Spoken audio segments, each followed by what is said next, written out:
and welcome to the Motivational Millennial Podcast. I'm Ivy LeClaire. And I'm Blake Brandis. So welcome to the very first ever standalone after show. Whoa. So it's season 2, and we listened to the feedback from you listeners. And so we're trying something a little bit different, and we're going to do an interview one week and then do the quote unquote after show the next week. And what we're actually now calling the after show is Inspired Conversations. Oh. I just made that up. I was about to say, that's news. That's news to me. Well, we keep calling it that, sort of like we keep saying, as we're doing the recordings, that this is a conversation inspired by our interview with JP Sears, the episode number 1 of season 2.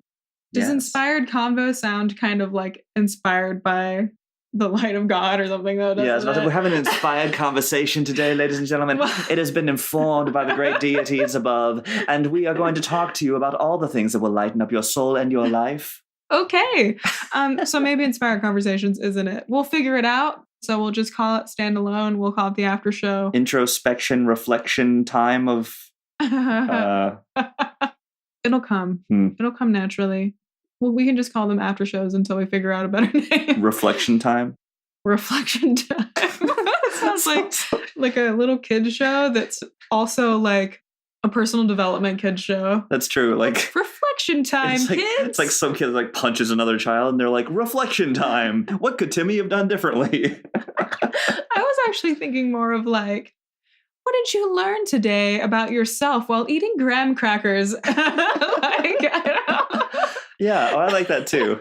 We could combine the two. It could be an after-school special that prevents bullying and has graham crackers. Okay. All right. So, if you have any names of the show, let us know. Yeah, shoot. Send us an email. We are recording a few of these ahead of time, so we might not come up with your brilliant one immediately after, but if you let us know when we record the next set, we'll totally yours. We'll use yours. If yours, the boss. The boss, the bomb. Whatever. Words. You're just like kind of making words that sort of sound like what you're trying to say. I know. It's almost like I don't do motivational speaking for a living. Oh, goodness. Okay. So coming back to the task at hand. Okay. So the other thing that we're doing this season is that in the after show, currently the after show is going to be a theme that we try and stick to that are sort of our takeaways from the conversation. So the theme for this one is around humor to heal is the theme. Humor to heal.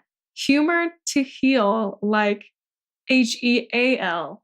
Right, as opposed to taking humor to heal. Like. Yeah, HEEL. Right, not your heels.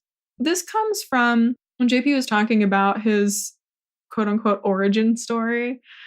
Once we got past, what was it? Uber spiritual spiders or some weird comment I made. Okay. He was talking about how when he was a kid that he used humor to help mask some of the pain that he was feeling. And when he was, the class clown, which I guess he didn't use that, but when he was making his peers laugh, then he felt significant, which made the pain that he was feeling about life go away, at least temporarily.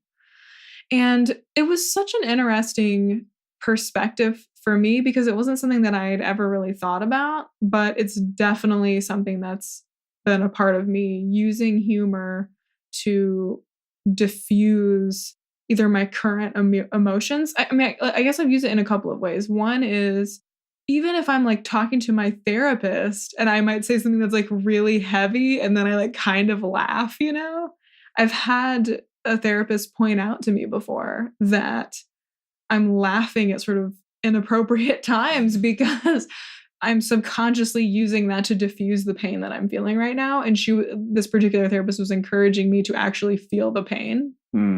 And I've made little to no effort to stop that habit since that particular moment. I'll just be totally honest, but it is a really interesting point. And I think the other point that stood out for me is So I love my mother a lot.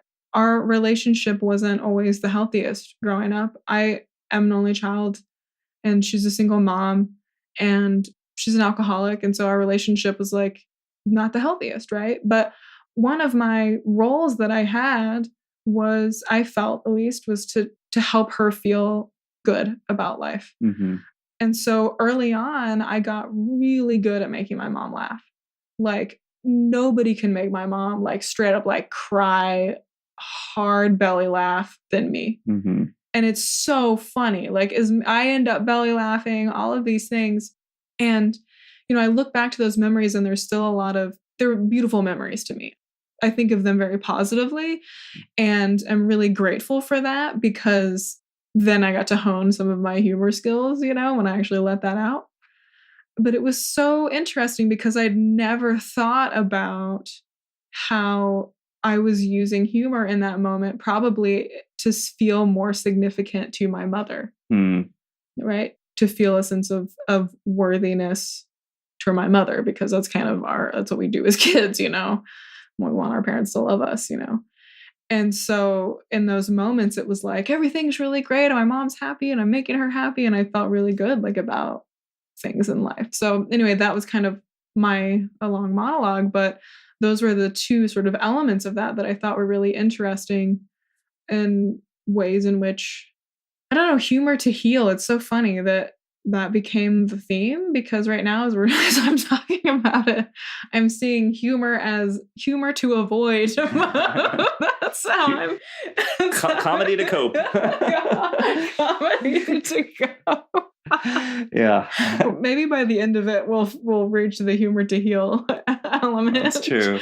So, what are your thoughts? Yeah, well, thanks. I mean, thanks for sharing. That's really vulnerable, and it is hard growing up when you're trying to find your place and you're just looking for anything that you can use to make things better. And for you, it's interesting hearing about how you use humor with your mother. I think for me, I really was trying to use humor to connect with my peers because I was a nerdy, awkward kid. And I just recall not being funny, or people didn't think I was funny. I thought I was really funny when I was a kid. But, I remember, and maybe this is something that happens with a lot of 7th grade boys, but I just remember my friends and I would just yell out random words like rope, cheese, brisket, pickle, jambalaya, lunch. Right. And we thought it was funny. Everyone else just thought it was weird. But I remember trying to go into certain social groups and trying to be funny, and it totally didn't work. Like people didn't either like the humor or get the humor, or they just thought I was being weird. And I remember feeling so socially outcast. And when I was in college, I think was when it finally turned. And part of that was my own comedic sensibility became more aware. I was listening to more comedians and watching comedy a little bit more from a critical lens of what makes comedy work and why, and also just getting better at it as a person. But I had a shocking experience in France when I realized that this was when I was in college doing study abroad, so much of my socializing had become dependent on humor that when I was trying to speak to people in French, and I wasn't very funny in French because I was just trying to speak the language, I didn't have the same grasp of wordplay and puns and everything. And I just realized how core comedy was to my communication style and my relating to people. Whoa. Yeah, and it made me really reevaluate how I could connect with people without having to be funny all the time. Wow. And you like just gulped just then a little bit. I was talking a lot, but also... And then it was like, big profound thing, big swallow. That's true. You punctuated your profound statement. It's true. I do love wordplay. Even that, I was about to go off on punctuate, profound, positive pontification anyway. But Pontification? Pontification. See, I'm always looking for good puns because there's obviously Punderdome and punishment and things like that. But pontification, that's a great one. I'll keep that one in my register. Spend a lot of time with you. That's true. It rubs off. Wow. All right. So back to healing and hoping. Hope to heal. Humor to heal. Yeah. So I'm wondering. Okay. So you said that you had to figure out how to relate to people in the way you wanted to without using humor. What did you discover? That it was really difficult and it didn't feel as profound. And I think part of that is because I was able to use humor to help people feel happier about themselves and about life. And so I was using humor in a way as a kind of positivity polarity where in a conversation, I had the confidence that I could help people feel better. And when I think back on some of the most frustrating friendships that I had over the years, they were ones where I would try to help the other person feel better through humor, through encouragement, and the other person just didn't want to feel better. They just were really wrapped up in their negative story and didn't want to release the negativity. And looking back on it now, it's sort of the first time I've ever really processed this in this way. But I think that was so painful for me because it was like every conversation was a reminder in my mind that I wasn't good enough. Yeah, that's an example of like the significance that he was talking about, right? That like Yeah. you were feeling like you mattered and that you were making a difference when your humor was working. hmm Yeah. And to transition a little bit into the humor to heal part, I think one thing JP does brilliantly is he does use humor to satirize things about our society or movements or us as people that are kind of ironic and sometimes kind of absurd. But he does it in this really dry way that even though he's making fun of it, it doesn't feel cruel. Like he's not being malicious with it. He's just pointing out the absurdity. And I think that's such an interesting way to help us be more self-reflective, even around things like smartphone usage. For example, he's got a couple of brilliant ones on smartphone usage or working out or things like that. And I wouldn't say that perhaps the satirical videos are intentionally trying to use humor to heal. I think we're talking about it more on a personal level. But I do think that there is something about that that's a kind of gentle poke. It's like, hey, you might want to look at what you're doing in life. Well, it's so interesting that you talk about using humor to look at things that can be challenging. I mean, that's what political satire and things like that is for, right? Mm-hmm. It's like it helps you have some kind of catharsis around the things that are hard for you. Because I've been doing research recently a little bit more on anxiety and like repressed anger and all of these things. Like, I'm just going to be totally honest because, the thing that I've come to understand in personal development and using psychology as, I mean, I guess I kind of feel like psychology is part of personal development too, right? Sure. And in growth is that this has been a conscious journey for me for 10 years anyway, growing and healing from life. Like, you know what I mean? So, Mm-hmm. and I've noticed that it felt this way to me until like the last year or the last 6 months or so, where I really felt like every single time I had a realization or every single time I grew that like I was done. Like, okay, I like get it now and I'm never going to have depression again. I'm never going to. But in reality, like there's layer after layer after layer that when you go into therapy or coaching or whatever personal development thing that you're wanting to do, even if it's motivation, right? You have to have the bravery and the awareness to look at yourself honestly so that you can grow. And that's why, I really appreciate people who are listening to this podcast. You all obviously are having that brave lens as well. But I've discovered for me a recent layer of my healing for anxiety is around repressed anger. And as I was reading, and this is where like I was kind of getting fuzzy because I was reading a lot of how they overlap, but there was something about using humor to help diffuse some of the negative self-talk that's happening. Like if you have a friend or a partner or something that's having some anxiety, that actually using some humor to lighten up, because what happens is that like your inner critic or saboteur or ego voice, whatever you want to call it, starts to, get really loud. And if you sort of can pull back and detach from it a little bit and like see the absurdity of whatever thing it's freaking out about. I have a tendency to catastrophize, meaning, like say I'm exaggerating right now, but say I like send an email where I forgot a sentence or something that I meant to put in there. Then all of a sudden, then my brain can go like within like 30 seconds to like, oh my gosh, I'm bad at everything. And like, I'm no good. And, a lot of us do this, so it's like, so if you can pull back and kind of laugh a little bit at the absurdity of this, of just like how that makes no sense, then it can actually be a way to diffuse some of the anxiety before it really gets a grip and turns into something much more harmful. So I feel like in that way it's kind of humor to heal, but I just think it's important I feel really passionate about mental health and people feeling comfortable talking, like destigmatizing mental health, basically, because so I just talked about that. Thank you all for listening to me talk about that for a little bit, all to come to this one point about humor to heal.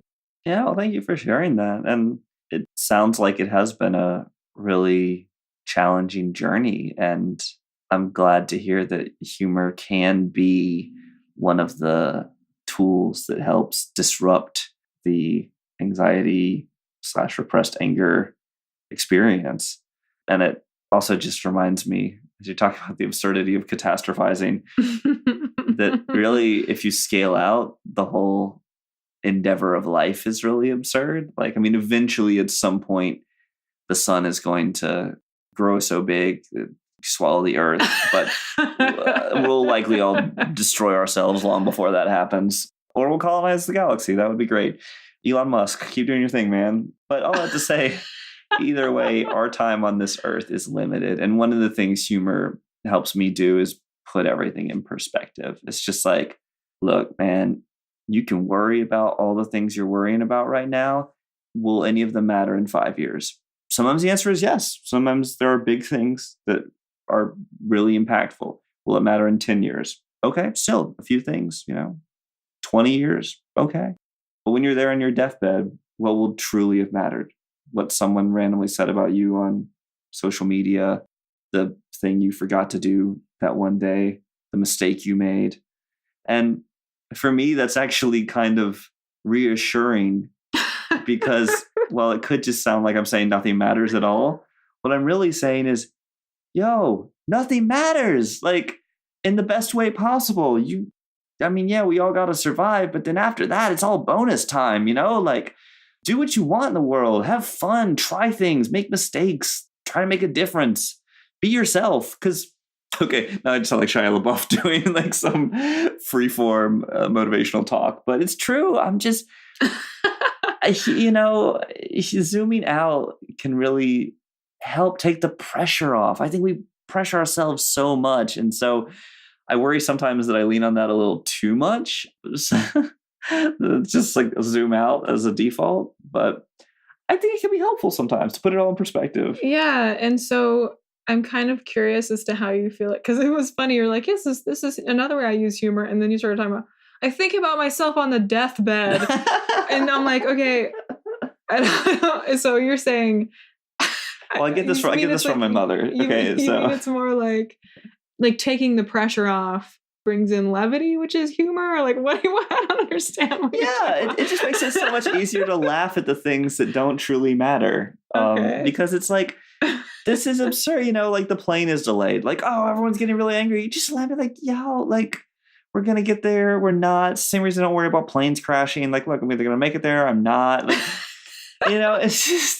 it's just a sort of lightness to approaching life. And it's not because it's denying that bad things are happening. It's not that at all. It's just saying, look, you've got a choice in how you look at everything that happens. And if humor is the way to do that, like, I look at life, if you're doing it well, then it's comedy improv. Things happen and you choose how to respond to them. And you can say yes and you can build a scene together, and you can give people space to talk and shine and help them develop their characters. And, at the end of the day, the curtain's going to close one way or another. And hopefully you made a lot of people laugh while you're out there. and you made yourself laugh. But, that's a choice. You could also look at life as one giant tragedy. And I haven't experienced as much sort of objective, potentially life-crushing experiences as a lot of people have. So I'm not trying to come at this as a place of like, oh, it's easy or oh, totally. But it's like, look, we all have trauma and we all have challenges and we all have stuff that triggers us. I mean, there's still plenty of stuff that triggers me on a daily basis. It's just, I try to take a step back when I feel that and be like, how can I look at this in a way that's funny? Like, what's funny about this? To use a Tony Robbins, like, ask yourself a question, what's funny about this? If I wanted to find humor in this situation, even if it's super serious, even if it's a terrible illness or something, what could be funny about this if I wanted it to be? Oh my God. I know. And that socially feels like terrible to say, right? But, I think some of the people, when you watch these incredible documentaries about people, like some of the people who have inspired so many people are like in the midst of terrible situations that they're going through, or major health crises. And they're choosing to bring levity to it as a way of helping themselves, but also helping other people. So they're using it for good. That's a long, rambling monologue. Probably wasn't very accurate or funny, but you know what? No, it was. I laughed a lot. And that was what I was going to say is that, you know what? We really use humor a lot. And we're actually going to be leaning more into the fact that we use humor a lot on the show I'm talking about. See, that makes it sound so unfunny, though. It's like, we're going to try to be funnier. No, I think it's more like we're going to try not to feel like we have to have a stick up our butt so that we sound super professional. Oh, that's a better way to frame it. Yeah, like I think that we're naturally goofy all the time. Like if people recorded us just having a conversation randomly, like it would be really silly, really fun. And folks, we want to bring more of like our true authentic selves, even more so to the podcast. I mean, there's been a lot of vulnerability and openness, and that's been really something that's been very important and core to our values and what we want to bring. But we want to also, practice just like not taking ourselves and everything so seriously all the time. Because while we talk about serious subjects here, there's plenty of hardcore, serious personal development stuff that you could consume. And that's just really not how Blake and I, or right, you and I operate. Yeah. Just in real life. Like in real life, we both use humor a lot as part of our healing and our orientation and laughter. And like, when I like read that thing about disrupting, anxiety or stress, like I knew that to be true because you have disrupted my anxiety or stress like many times with just random, and I can't even help but laugh. And then I actually feel a lot better. And I'm like, oh, this is like very effective. So I think it's really funny that this is the first after show of the second season where we're talking about, it wasn't even intentional really. No, it totally wasn't. We just, but I think, pardon me, where, we're talking about the importance of humor and how it can be used, in some ways that are healthy, in some ways that aren't always as healthy, but that there is that humor to heal, and that's just something that's really, really important to us. That's a great reminder, and I think a good place to wrap up and say we really do appreciate you, our wonderful listener, because the fact that you're here on board with us for this ride and the fact that you've listened this far along in the show so far, means that you're connected and you're on the same wavelength in some ways. And so we really appreciate that, because that's the reason we do what we do, is we want to find and help and support and connect with people who are like-minded in that way. So if this is something that you're enjoying, like, please let us know. Drop us a line on Facebook or an email. And we want to know what you're up to and what you're doing and what makes you come alive. Because one of the things we've loved about doing the first season of the show was meeting all of these incredible millennials who are doing amazing things with their lives, and then continuing to have great conversations and build that community, and also with our listeners and meeting amazing people who've been contacting us. So definitely get in touch. We love to hear from you. And as the second season goes on, we're just looking forward to, like Ivy said, being more of ourselves and rocking out. Woo! This is really fun. Speaking of humor. This was fun. Thanks for chiming in to after show reflection, introspection, auto-correction, inspired conversation, inspired convo from the universe. Number 1. Improv comedy routine. Number 1. And hopefully we'll see you next week. Be in your ears next week. Such a weird way to say it. But next week, tune in and we'll have a new interview just for you. Peace and love. For show notes and previous episodes, or to learn more about our coaching and event offerings, visit motivationalmillennial.com. That's millennial, MILLENNIAL. Keep in touch with us at facebook.com/motivationalmillennial. We'd love to hear from you. Shoot us an email with your thoughts, comments, and suggestions at podcast@motivationalmillennial.com. And tell us who you might like to hear from, or if you think you or anyone you know would be good for the show. Our theme music was composed and performed by our very own Blake Brandis. The Motivational Millennial Podcast is edited by Brittany Felix. Have a great week, Motivational Millennials!